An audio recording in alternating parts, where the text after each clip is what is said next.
OK, alors bonjour! Aujourd'hui, on va continuer à travailler nos solides, des solides simples et des solides composés. Puis on va apprendre à travailler, à trouver une mesure manquante dans notre solide à partir de soit l'air ou le volume. OK? Alors, on va commencer avec le premier exemple en haut ici. Donc, il faut calculer la hauteur du prisme. Donc, c'est cette partie ici. Donc, on ne connaît pas la hauteur du prisme. Ce que j'ai marqué comme dans les notes, c'est remplacer toutes les données dans la formule puis isoler ton inconnu, qui est ta valeur que tu vas rechercher.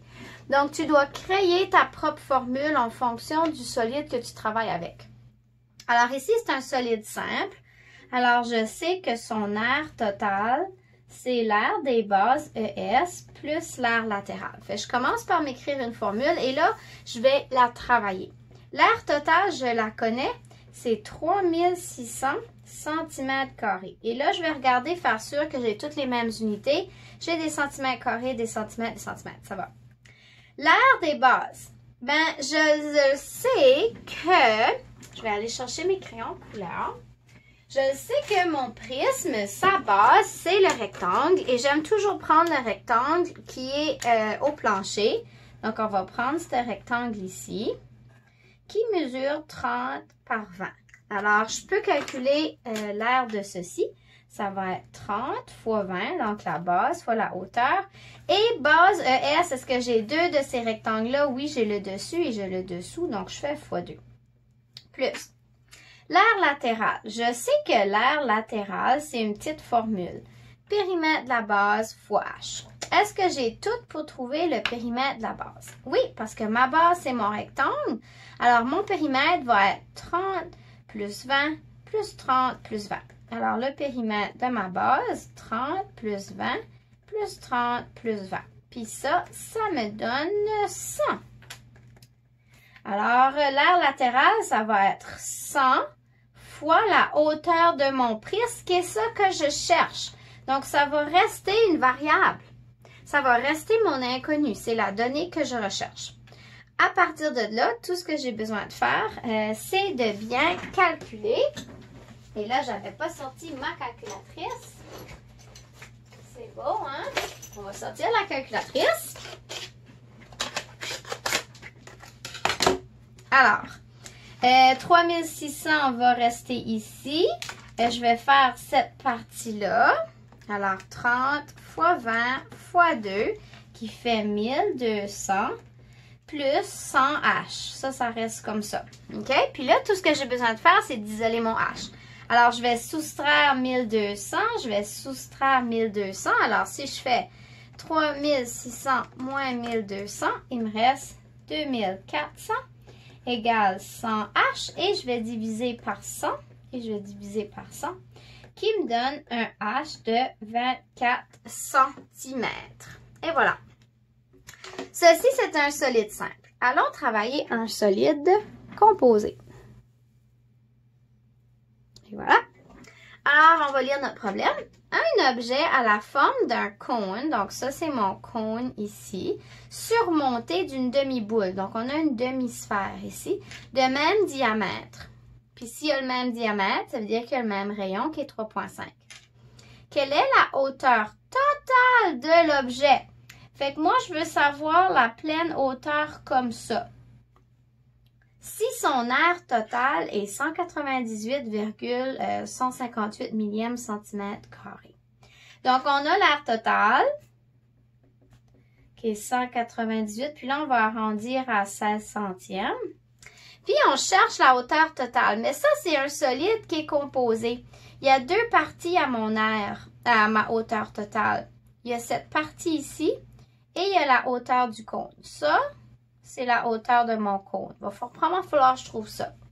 Cette hauteur ici, c'est la hauteur d'une demi-sphère, mais c'est mon rayon. Donc, si j'ai 3,5 ici, je sais que j'ai 3,5 cm ici. Fait qu'il me reste juste besoin de trouver la hauteur du cône pour trouver la hauteur totale. Alors, voir comment on va travailler ceci. Fait que je vais me faire ma propre petite formule.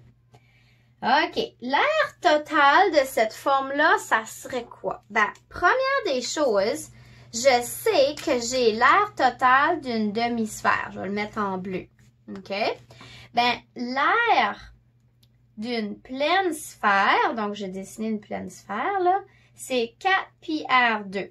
Puis là, j'ai une demi-sphère. Ça fait que je vais avoir 4 pi r2 divisé par 2.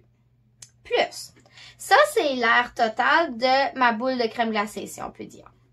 Maintenant, dans cette forme-là, quelle autre partie qu'il y a pour l'aire totale? Ben, il y a cette partie-là autour du cône et ça, c'est ce qu'on appelle l'aire latérale. Hey, ça a sonné clair, hein? Latérale.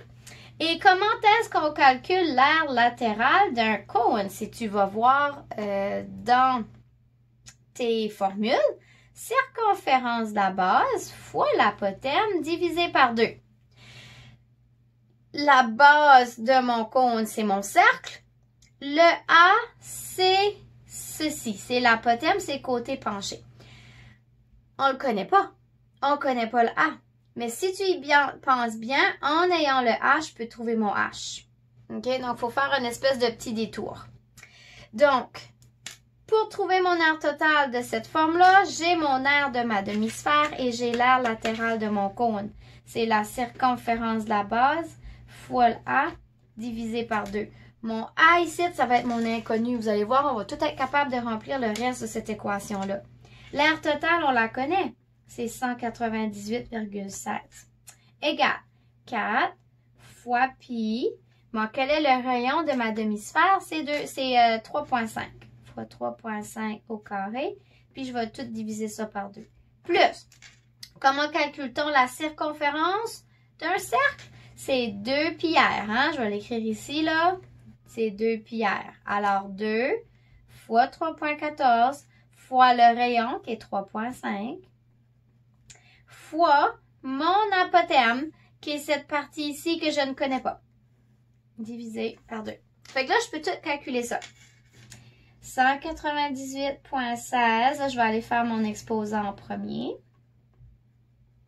Alors, 3,5 au carré, ça fait 12,25. Divisé par 2, plus.